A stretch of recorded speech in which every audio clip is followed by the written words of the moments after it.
Dextrocardia Ecg Changes Heart&Techy.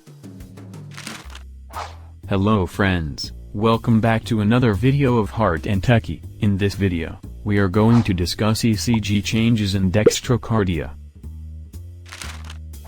Dextrocardia is a condition in which apex of our heart is located on the right side of the body. Dextrocardia is classified into isolated dextrocardia and dextrocardia situs inversus.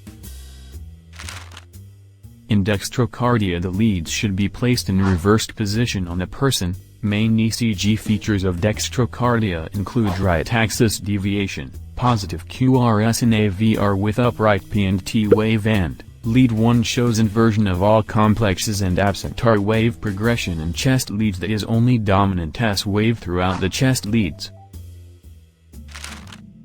The same manifestations will occur with reversed, that means incorrectly placed arm electrodes. In this case the precordial pattern will be normal, whereas with mirror image dextrocardia, the precordial leads will reflect a reversed QRS pattern, the QRS complex being tallest in lead V1 and diminishing progressively towards lead V6.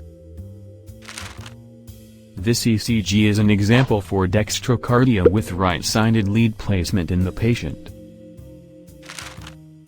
And this one is the left-sided lead placement in the same patient with dextrocardia. Key point: while defibrillating the patient with dextrocardia, the pads should be placed in the reverse position, that is in the upper left and lower right. If you liked my channel, do like, share and subscribe. Stay tuned with Heart&Techy. Thank you.